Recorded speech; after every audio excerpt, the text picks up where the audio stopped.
Hi, I'm Jenifer Dumire, and this is my final project for Comms 3356.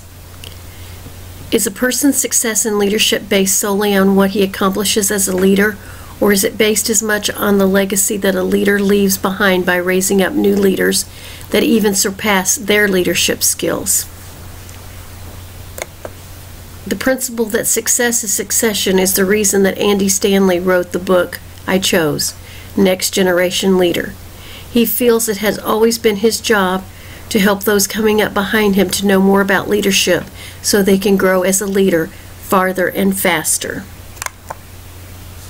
A little bit about Andy Stanley. He's a senior pastor of North Point Ministries, which has 3 church campuses in the Atlanta, Georgia area. These combined 3 campuses have over 20,000 in attendance on any given Sunday. He's an author of additional books on vision and goal setting, and he's the son of Charles Stanley, a well-known pastor, speaker, and author. The 5 areas that Andy covers that he feels are essentials for the next generation leaders are competence, courage, clarity, coaching, and character. Under the title of competence, the points that Andy brings out are: you have limited strengths. Focus your energies on the things you do well. Great leaders shouldn't try to do everything, but focus on what they do well and leave the rest to someone else. Don't let your time get eaten up with things that require skills that fall outside your core competencies. Things we are not good at usually require more time and frustration than those things we do well. The less you do, the more you accomplish. Empower the leaders around you by delegating the responsibilities that are outside of the things you do well. Andy says that there is probably someone who loves what you hate and will relish the opportunity to do it well. And also, great leaders know when to follow. The next essential for leadership is courage. Look for opportunities. What distinguishes good leaders from great leaders is their ability to spot an opportunity and the courage to seize that opportunity. Don't let your fear bind you to mediocrity. Just because you don't know all of the details, each step should still proceed with excellence. Don't let the how get in the way of the what. Once you know what the opportunity is, the how will work itself out one step at a time. Know the truth. Write down and broadcast what could be and what should be. The more you speak it out in confidence, the more others will courageously follow.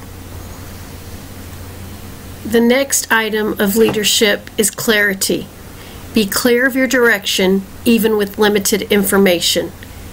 Once you've set out in a direction, keep going with single vision. Clarity of vision is more important than certainty of outcome. It is more important of knowing where you want to go than exactly how you are going to get there. Clarity creates its own influence. People will readily follow you when they feel you are clear in your vision.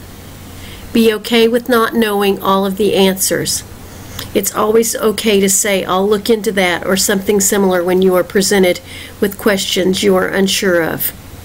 Etch the vision in stone, but be flexible. The path may not always take you where you expected, but keep your vision even in roadblocks. Coaching is another area of leadership that Andy discusses. Some of these points include: you are not as good as you could be. Engage in outside help. There is always something you can do to improve when it's pointed out to you. Have someone observe you and critique your leadership skills. Having someone sitting in your meetings, your teaching, your presentations can give them a perspective of your whole leadership picture and help you improve more. Your coach doesn't have to be an expert, just willing to identify with the ones you are leading. Anyone that is willing to put themselves in the place of those you are leading can help you see how to lead them better. Have a coach who can coach with clarity. Make sure your coach is able to verbalize in clear terms your strong points and your rooms for improvement. Become a coach. Learn by doing. When you coach those coming up under you, you can learn from the areas you see that they could improve in.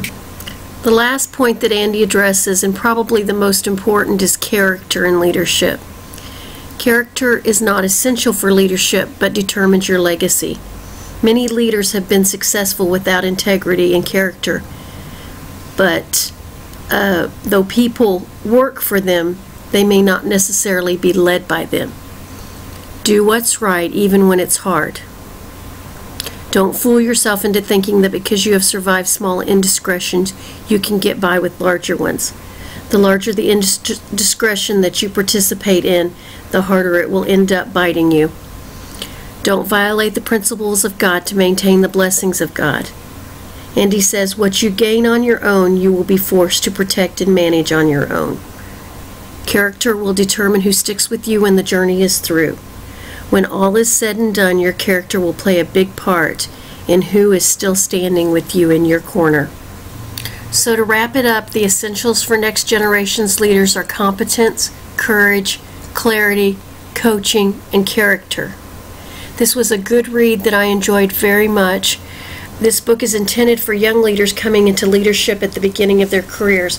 However, it contains great information for anyone trying to hone in on their leadership skills. This book is a great tool to help young leaders see what their strengths are, delegate their weaknesses, and push forward despite fears of the unknown.